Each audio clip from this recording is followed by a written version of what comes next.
자, 여러분, 이 도시교통 광고 한번 조지겠습니다. 서울 번화가 신촌 다들 아시죠? 연대 있고 이대 있고 그야말로 활력이 넘치는 곳 아닙니까? 여기 신촌역 보십시오. 여기가 지금은 단선이고 전철이 없지만 복선 전철화되면 5에서 10분 단위로 열차가 운행되며 하루에 288회가 이 역을 지나갈 겁니다. 이제 신촌역은 서울, 영등포, 대구역같이 거대한 민자 역사가 될 것입니다.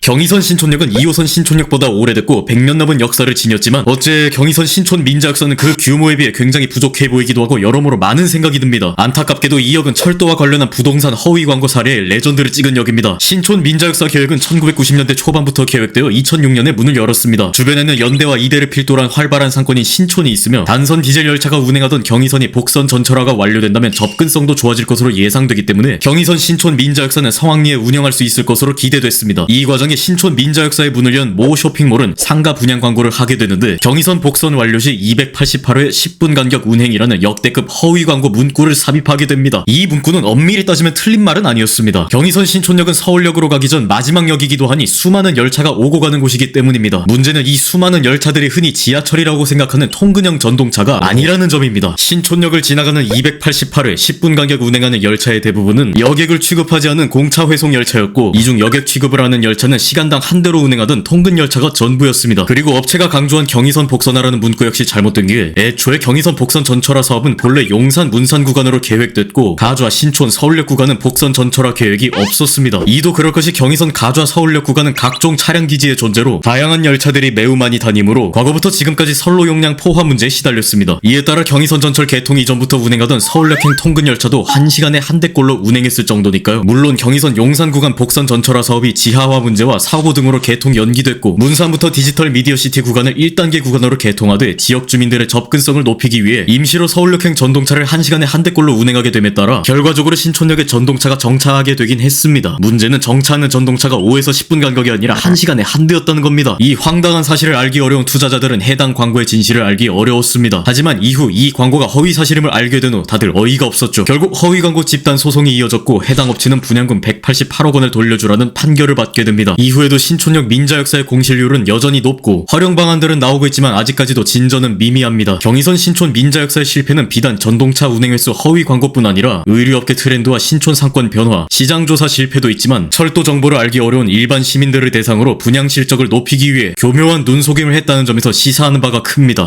여러분이 지금 이 영상을 보고 있는 순간에도 부동산 광고들을 지나가면서 꼭 한 번은 보셨을 겁니다. 강남까지 30분, 고속철, GTX, 신규 지하철 노선, 철도 프리미엄 등 무슨 내가 입주할 때쯤에는 다 지어질 것처럼 광고에 대는 사례가 많긴 합니다. 특히 철도는 부동산에서 매우 중요한 요소로 자리 잡았다 보니 이에 관련한 허위 광고 사례들은 신촌역뿐만 있는 것은 아닙니다. 가령 고속철도 예정지라는 문구를 내걸고 분양 광고를 한 사례가 있는데 당시 호남고속철도 출발 유력 예정지로 서울 양재동이 언급된 적이 있습니다. 이를 2003년 당시 모 상가 분양사에서 고속철도 출발역 인근이라며 광고를 했던 겁니다. 막상 2004년 호남고속철 개통 시 출발역은 용산역이었으니 명백히 허위 광고였던 것이죠. 따라서 공정거래위원회는 허위 과장 광고라며 시정명령을 내렸으나 분양사는 소송을 냈습니다. 그러나 재판부는 예정이라는 용어는 확정까지는 아니더라도 어느 정도 결정된 상태임을 의미하는 것이라며 정부 용역 보고서에 양재동이 유력지로 언급된 것은 맞지만 유력지를 예정지라고 표현한 것은 허위 과정에 해당한다고 판시했습니다. 덧붙여 고속철 출발 예정지라고 표현하면 사업계획이 상당 정도 진행돼 시기적으로나 내용상으로 거의 확정된 것으로 받아들여지며 변동이 가능하다는 설명 문구도 곁들이지 않았다며 조목조목 이유를 따지며 참교육을 시전한 적이 있습니다. 부산 남구 용호동의 모 대단지 아파트의 경우 과장된 분양 광고로 입주민들이 집단 소송을 한 적이 있는데 여기에도 철도가 간접적으로 포함되어 있습니다. 이 아파트 단지 분양 광고에서 입주 때까지 아파트 옆에 단순한 공원이 아닌 콘도, 호텔 등을 갖춘 해양공원 조성을 아파트 건설과 연계하는 사업을 대대적으로 홍보했습니다. 또한 대연동과 용호동 간을 잇는 경전철을 입주 때까지 건설하고 직선도로를 조성할 것이라고 밝혔습니다. 그러나 해양공원, 경전철, 직선도로 모두 광고와는 달리 아파트가 완공되기까지 어느 것도 이뤄내지 못했습니다. 입주민들은 입주 전 건설사를 상대로 소송을 제기했고 이 공방은 약 10년가량 지속되었습니다. 재판부는 해양공원을 조성하지 않고 광고 내용과 같은 주거 환경을 갖추지 못한 주민들의 정신적 고통에 대한 금전 보상의 의무가 있다고 밝히며 최종적으로 입주민들이 승소했습니다. 다만 경전철과 직선도로 개통 관련 부분은 허위 과장 광고의 여부 문제로 받아들여지지 않았습니다. 물론 차후에 이 구간은 5, 6도선 트램이 개통할 가능성이 있기는 하나 여전히 갈 길이 멉니다. 최근에도 철도 노선을 언급하며 허위 과장 광고 여부가 의심되는 사례가 없는 것은 아닙니다. 구체적인 경유지까지 언급하며 동탄역부터 조암까지 이을 철도 노선이 경기 남부 통합국제공항을 유치하면 가능하다는 식의 광고를 내걸었던 사례가 있습니다. 광고만 보면 그럴싸한 철도 계획 같지만 사실 이 노선은 계획 검토조차 이뤄진 적 없는 환상 속의 노선입니다. 이를 비판하는 측은 해당 광고의 문구는 많은 시민들이 이용하는 전철역에 게시되어 있으며 계획 검토조차 없는 허위 광고가 잘못된 정보를 제공하기 때문에 삭제돼야 한다고 주장했습니다. 이 광고를 옹호하는 측은 해당 문구는 군 공항 이전 시 지역에 나타날 긍정적 효과를 알리기 위한 것이지 잘못된 정보를 전달할 의도는 없으며 가정법을 사용했기 때문에 허위 광고가 아니라고 주장했습니다. 물론 해당 광고는 언론 보도와 더불어 계약 기간 종료 시기에 맞춰 자연스럽게 내려가긴 했지만요. 그 외에도 철도 공약을 바탕으로 허위 과장 광고가 의심되는 사례가 있습니다. 이전 영상에도 말했지만 공약대로 반드시 철도 노선이 개통할지 안 할지는 미지수인데도 공약을 활용하여 광고하는 경우도 있습니다. 경기 양주시 교회선 장흥역 앞에 지어질 모 아파트 단지가 예시인데요. 그 유명한 GTX 공약입니다. 장흥역과 가까운 이 아파트 단지는 GTX AC, F선 등 트리플 노선 수혜 아파트이며 F선 장흥역 초역세권이라고 광고했습니다. 여기서 GTX F선 현 정부의 대선 공약이며 서울 외곽을 한 바퀴 도는 순환철도망입니다. F선 순환철도망은 분당선, 수인선, 서해선 같은 기존선 직결과 신설 구간으로 구성되는데 대곡, 장흥, 의정부 구간은 교외선을 개량할지 아니면 별도로 신설할지는 명확히 알려진 바가 없습니다. 그래도 수도권을 순환하는 철도망이 생긴다면 주요 지역 간 30분 이동도 가능해질 테고 장흥역은 고향과 의정부 사이에 주요 거점이 될 수는 있을 겁니다. 그러나 현재까지 국가철도망 구축 계획에 GTX F선은 확정된 바가 없습니다. 그나마 교외선이 전철화도 아니고 기존 철도를 활용하여 디젤 동차가 다닐 것으로 계획되고는 있는데 글쎄요, 요즘 디젤 동차 수명이 마냥 길지도 않고 탄소 중립 문제로 제때 개통할지도 지켜봐야 하고 설령 교외선이 재개통해도 고속으로 달리는 GTX가 아닌 디젤 동차다 보니 적어도 F선 계획이 확정은 나야 사람들이 납득할 수 있는 광고가 되지 않을까 싶습니다. 또한 장흥역이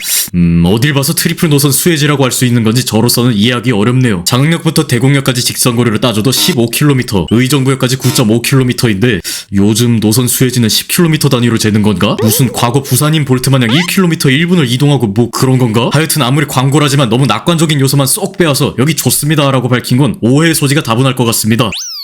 교통과 부동산 떼려고 해도 뗄 수 없는 관계입니다. 특히 철도는 정시성이 확보된 교통수단인 만큼 많은 이들이 원하는 교통체계이기도 하죠. 하지만 대부분의 사람들은 철도 정보에 대해 많이 모르기도 하고 크게 관심을 갖기 어려운 분야다 보니 신촌역의 사례처럼 업체가 악용하려고 든다면 정말 각 잡고 악용될 소지가 많습니다. 그나마 다행인 점은 2년 전 정부에서 법 개정을 통해 아파트 분양 광고에서 도로, 철도, 공원 등 기반시설 관련 내용이 포함될 경우 지방자치단체의 광고 사본 제출을 의무함에 따라 건설사가 허위 과장 분양 광고를 할 수 없도록 하는 방안을 마련했습니다. 물론 허위 과장 광고가 의심되는 사례가 최근에도 있고 적어도 교통 관련하여 허위 과장 광고로 인해 피해를 보지 않기 위해서는 교통 입지거리를 직접 눈으로 확인하는 것이 필요하다고 합니다. 또한 정부 차원에서 개통 계획이 있는 철도 노선을 확인하려면 국가철도망 구축 계획을, 지하철, 경전철과 같은 도시철도 계획을 확인하려면 지자체별 도시철도망 구축 계획을 자신이 직접 면밀하게 확인하는 것이 중요합니다. 보통 철도 계획은 10년 단위로는 발표가 되니 이것을 살펴보며 광고의 진위를 약간이나마 파악할 수는 있을 겁니다. 물론 개통 일자는 미지수이며 내가 본 광고의 철도 노선이 철도망 계획에서 추가 검토 사업은 아닌지도 알아보는 등 다양한 변수들을 고려하며 철저히 분석하셔야 한다는 점은 늘 명심하셔야겠습니다. 하여간 부동산 광고든 선거 공약이든 잘 들어보면 무슨 주댕이로나 다 개통했어.